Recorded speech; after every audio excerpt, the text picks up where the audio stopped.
Hey guys, so this is Darkest Dungeon. This is kind of a short overview of the game, kind of a review.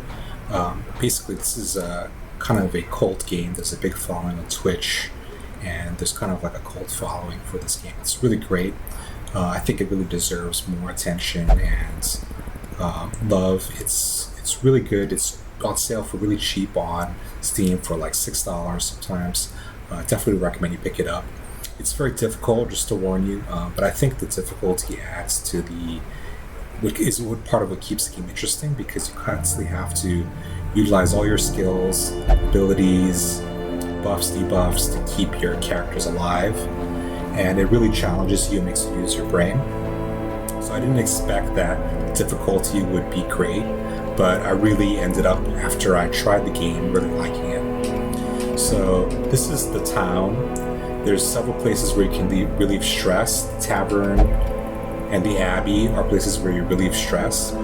And basically, stress is another thing you have to manage besides your health. Stress if it goes too high, can make your character gain an affliction, which makes your character kind of crazy. They can attack other characters, perform random actions, and it's basically not a good thing for your character to get too stressed out. So you have to remove stress in your characters. Sanitarium removes quirks and diseases. Quirks can be negative and positive, so the game is constantly putting kind of negative status effects on your characters, which for me is really interesting because it challenges you and makes you try to overcome that. So the guild upgraded combat skills, blacksmith upgrade weapons and armor. And yeah, so you want to upgrade your characters, give your characters the best chance. Death in this game is permanent, there's permanent death, but you still want to upgrade your characters, you still want to spend money on them, because otherwise they're just going to die in the battle. If you lose them, you lose them, but you still want to give them the best chance possible. If you're really experienced, you probably won't lose too many characters, but due to like RNG and stuff, you probably will lose a couple. In the hardest difficulty, there is a death limit, so if you go over the death limit on the hardest difficulty, it'll erase your save.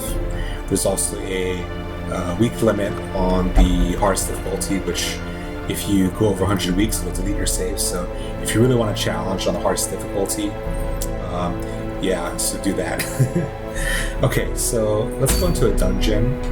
I'm going to show you the wheels. So I need pages. So I'm going to go into this long dungeon. Long dungeons, you want to bring more provisions. So I'm going to bring a lot of food. You need to eat in this game. One key to open chests. Torches. If your light is too low, it'll make the enemies more difficult. I'm going to bring some anti-venom, some bandages. These can interact with curios and can give you extra loot or extra buffs on your character, so that's pretty important.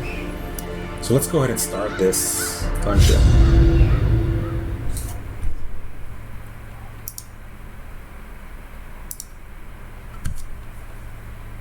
By the way, I'm playing on Switch, so I really like it on Switch. You can play it handheld, and I think it really works great. Corruption has soaked the soil, so as you can see, sapping all good life from these groves. Let us burn out this evil.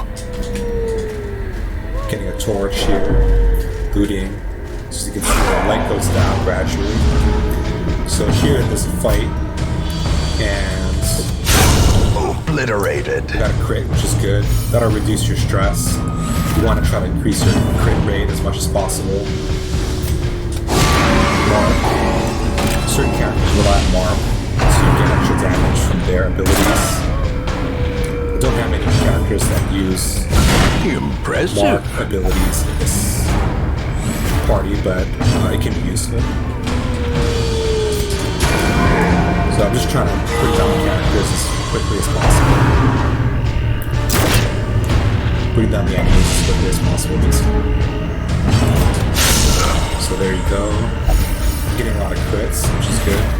It also buffs your characters, so when you do well, you seem to really do well in this game, and when you do badly, it kind of snowballs, and you keep getting more debuffs, and your characters die, and The will you're to fight. getting really For failing. So it's really interesting. It's really fun, I think.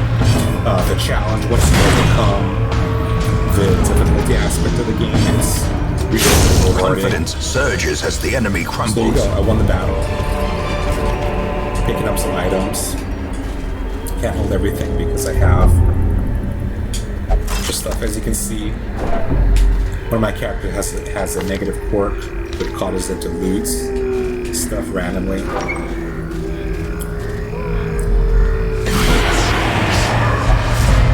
The map navigation is a little bit weird in this game. It can take a little bit getting used to, but I think it's fine.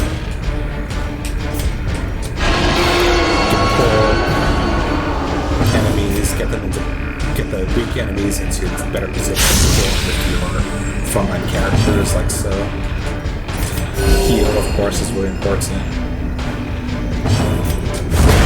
As the Those fiend guys in the falls, back, a faint hope they do stress blossoms. damage to your characters, so you want to get rid of them quickly.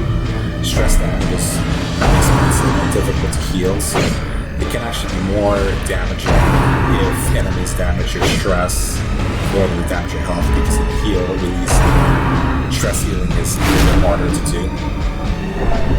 So you just get stress damage in a character. So we'll just go through this fight. It's pretty easy. It doesn't really show the difficulty because this is not like a boss dungeon, a typical dungeon. The DLCs are a lot more difficult. The bosses and stuff, the DLCs are pretty hard. Press this advantage. Give them no quarter. So the corpses get in the way too, so that ability clears the corpses. So as you can see, random stuff happens, like the character just randomly passes for no reason. The game kind of throws curveballs at you to kind of challenge you, which I think is really cool because a lot of games, they just make it kind of like a little bit too easy sometimes. Continue the onslaught. Destroy them all. And I'm going to finish this battle and show you what we can do with this fountain.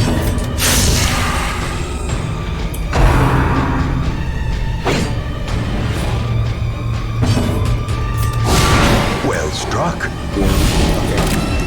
So as you can see, crits again, reduce your stress. Just bursting down the enemy characters. Their formation is broken. You want to focus Maintain on one the enemy at a offensive. time usually to get the most, to bring them down faster. It's usually kind of the case in most of these types of games. So here's a fountain. So what do you think we got to use in the fountain, right? I believe it's holy water, yeah. So if I use the holy water, it will consecrate the fountain and I get a stress heal for free. So these items are all really important. Keeping track of them, because you really gotta use your brain in this game. It's really cool. These two items here camp firewoods. You can camp in the game to heal your stress and heal your health in longer dungeons. So yeah, so I really recommend this game. It's kind of like a cult. It has kind of a cult following. It's really great. People play it over and over. People on Twitch have been playing it for years. To Best Jags, it took him like a year and a half to beat the game his first time because it was really difficult for him. I think he was playing on the hardest difficulty and just wanted to challenge himself. So yeah, so if you want a really fun game that's really going to challenge you, it's something different. If you like Dark Souls type games, I think it's really good. And yeah, some people might get turned off by the difficulty. If you get attached to the characters, you might get frustrated, or if you get frustrated by RNG, your character's dying, because you will lose characters ultimately, no matter how much how good you are. You're probably going to lose a couple characters. But yeah, so I really think it's a great game. Give it a try. It's on Steam for sale for like $6 sometimes. And yeah, so there you go. If you like this video, don't forget to like or subscribe. We can also be found on Twitch at force_rain. And yeah, so I play this game sometimes on Switch. and I'll be trying out some other games as well. So I hope you enjoyed this video. Have a nice day.